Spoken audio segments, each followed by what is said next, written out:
Hey everybody, what's up? I'm Mason the Mason with Wyatt & Sons Construction. I got Jake Martin with me. Saul, man. What's up, guys? Yeah, today we're parging the foundation we've been doing, and we're gonna core all the holes. So that means we're gonna waterproof the outside. We have Comproco foundation coat, and we're gonna fill up every hole on the top of our wall with concrete. If you notice, I got an X here. That's the way I know. I drilled my pin into my footer right here, and we put rebar in every hole. We have 42 holes to fill, bunch of walls to waterproof. The guys mix up the parge. Yo, what's up, man? What's up? You guys are matchers. Yeah, you're twins. I should have worn my hoodie like that. It's like we're a gang. We do get accused a lot. Yeah, it definitely looks like a gang. Matching tattoos, matching clothes, hats. Notice, it's really soupy. I don't care, it's parge. I like it wet. It'll go on really easy. It'll go on way easier this way. So when you parge, you have to do it on the outside of the wall, all the way around. It's very important to parge the basement because that's like living space. So we're gonna parge this wall in the porch, around the outside. We're also gonna parge the porch. And that's because, for looks, we don't really have to waterproof the porch, but it looks good, matches the rest of the foundation. Jake's got his wheelbarrow right there, block trowel, handing it over the wall to Saul. I'm about to hop in there. So Jake just scoops it onto Saul's thing. And Saul keeps. I like to start at the bottom and go as far out on the bottom before the mud starts to dry, and then come back and finish the top. There's tons of different ways to do it, and just make sure there's no holes and it's smooth.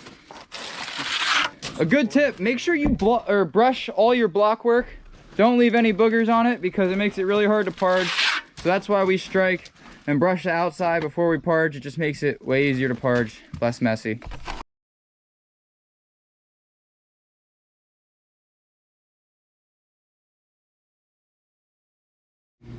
Going down the outside of this wall. Got Dad going that way. Jake Martin's in the center, handing it over the wall, killing it. Got any tips for the viewers out there? Yeah, the mud's perfect. The mud's perfect. What's that look like? Show them. Slap it around, Jacob. What's that look? Oh yeah. Not too thin, not too thick. Perfect. Perfection. Such a good mud mixer. Dad also said you have to have big shoulders if you want to get through life. All right. What are you doing there? You're going in circles. Does that make it easier? What? Going in half moon shapes like that make it easier? Yeah, that Yeah? just makes it look better. All right, there's a tip. I thought he was having a seizure. Say it. How do I do? I have to walk 45 feet to get my... Yeah, what the hell? Run those scoops over to him, Jake.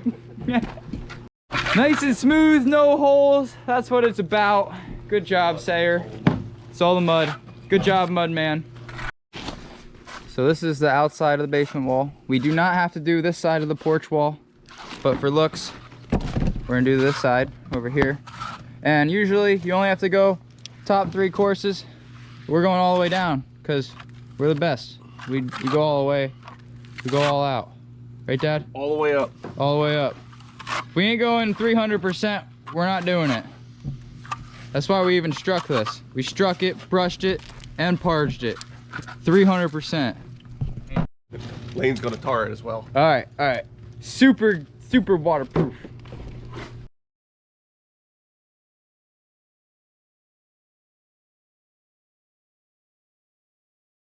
This wall is completed.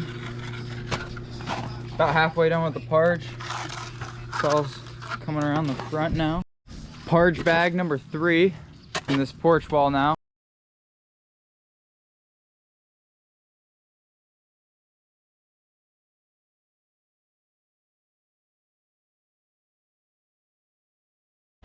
Concrete truck's here. Got the parge man out of his way. So, this is where the truck's at. We can't fit over there, so we have to bucket it. We got a wheelbarrow, a couple buckets in there, and a spade shovel. The spade shovel so we can scrape the chute, fill buckets up. We gotta run them over and dump them down our core holes. He can reach only this wall, so the rest is definitely by buckets. What type of mix do you use for core pouring? 3,000 PSI with pea gravel, and that's perfect consistency right there.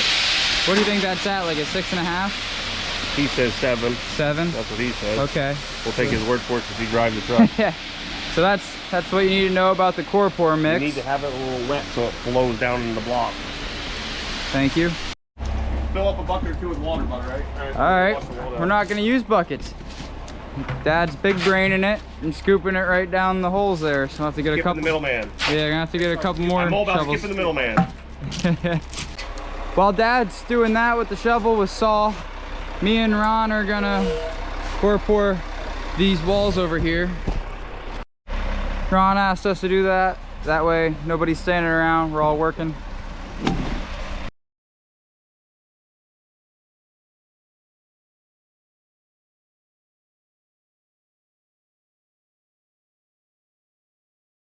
All done filling the cores with concrete, washing up the truck now. There's 2 set ones. I'm gonna go over here, set this one. Get yourself a block trowel and you clean it up. Make it nice and flat on top. Very important. You notice how I have this pile of concrete on top right here? That's because when I move this and I set it, the concrete in here is gonna fall because there's still a little bit of space. So this makes all the space fill up. Clean her off, smooth that one down.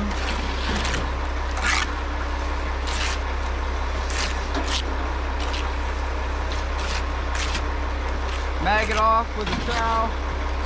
Clean up all the edges. Make it real nice. Push this down. You gotta go 2 1/4, 2 1/2, somewhere around there. You don't wanna go too low or too high and make the framers mad. I always like it 2 1/4, 2 1/2, something like that. I can eyeball it pretty good. I know this thread is about 2 inches. So go a little bit up, give her a twist, and that's how you set it. There's hooks in the bottom, I'll show you. So I've set that in. I got this hook right here. Now what that does is make sure that this doesn't fall down. It holds it in place. So when I push it down and give it that twist like that, it holds the anchor bolt in place at the desired height. Another really important thing, you don't want these cocked side to side, forward, backward. You want them exactly level, plumb, whatever you want to call it, straight up and down. You don't want the framers to have to struggle. Another important tip to help your framers out, every 16-foot span in a wall needs a double anchor bolt. Now, this is where the framers are gonna match their sill plates up. So a sill plate is gonna go this way, and a sill plate is gonna go this way, and they can attach it right here. So we got a double here, one on that wall. So I'll just set this double right here. That's just to make the framer's life easy. Good job, Saul. Thank you. Anchor bolts are almost all set. A couple more to go over here. Just gotta clean the porch up. And all we gotta do is just make sure there's no concrete on the top or on the walls or anything like that. We don't want the framers to struggle with boogers of concrete and stuff like that. Just a little tip, if you're in any type of construction, know what goes on after you, because I hate showing up and like a plumber ruins my job site, or an excavator or something. They just don't care or don't know. You should probably look for information about other trades that overlap with yours. But anyway, see you, Saul. We gotta go to another job. That's it for this job. Thanks for watching these videos. I really appreciate it. I hope I helped you out with your project or learning something. We have tons more jobs coming up. Please subscribe. Yeah, please comment, subscribe, like, watch the new ones coming out. We really appreciate all you watching our stuff. Had a great time on your job. Thanks for the work.